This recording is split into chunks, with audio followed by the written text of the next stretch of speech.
Hello everyone.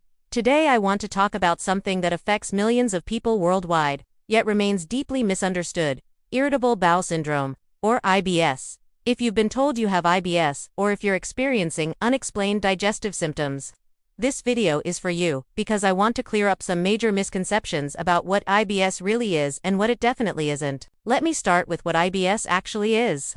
According to research published in major gastroenterology journals, IBS is a functional gastrointestinal disorder characterized by chronic abdominal pain and altered bowel habits without any detectable structural abnormalities. Think of it this way: imagine your digestive system as an orchestra. In IBS, all the instruments are there and physically intact, but they're not playing in harmony. The communication between your gut and your brain is disrupted, leading to symptoms like cramping, bloating, diarrhea, constipation, or both alternating. A study examining the gut-brain axis found that people with IBS often have heightened visceral sensitivity, meaning their intestines are more sensitive to normal digestive processes.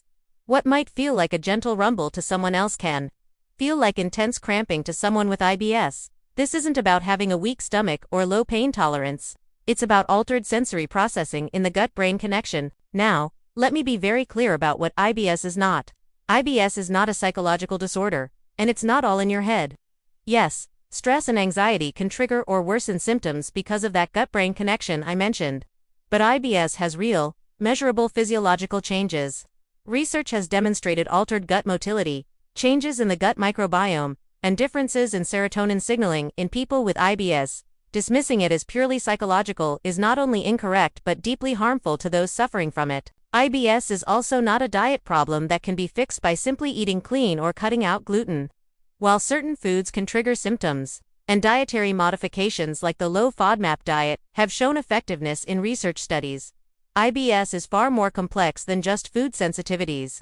According to studies on IBS management, the condition involves multiple factors including gut motility issues, microbiome imbalances, immune system dysfunction, and alterations in gut barrier function.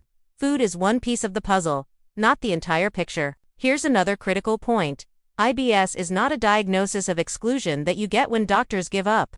While it's true that other conditions need to be ruled out first, modern diagnostic criteria like the Rome IV criteria actually provide specific, positive criteria for diagnosing IBS. A comprehensive study on IBS diagnosis showed that when doctors properly apply these criteria along with limited testing to exclude red flag conditions, they can diagnose IBS accurately without subjecting patients to endless testing. IBS is definitely not the same thing as inflammatory bowel disease, or IBD. This is a confusion I see all the time, and it's important to distinguish them. IBD, which includes Crohn's disease and ulcerative colitis, involves visible inflammation and damage to the intestinal lining that shows up on colonoscopies and biopsies. IBS, on the other hand, doesn't cause this kind of structural damage. Research comparing the two conditions has confirmed that while symptoms might overlap, the underlying mechanisms and long-term outcomes are completely different. Another misconception: IBS is not a life sentence of severe symptoms. According to longitudinal studies following IBS patients over time, many people experience significant improvement with proper management. This might include dietary modifications, stress management techniques, medications that target gut motility or pain sensitivity, probiotics, or cognitive behavioral therapy. The key is finding the right combination for your specific symptom pattern because IBS manifests differently in different people. Let me also address this: IBS is not rare or unusual.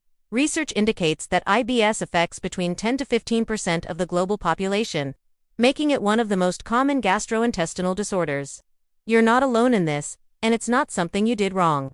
Studies examining risk factors have identified genetics, previous gastrointestinal infections, and even childhood stressors as potential contributors, none of which are things you chose or could have prevented. Finally, IBS is not something you should feel embarrassed about or suffer through in silence.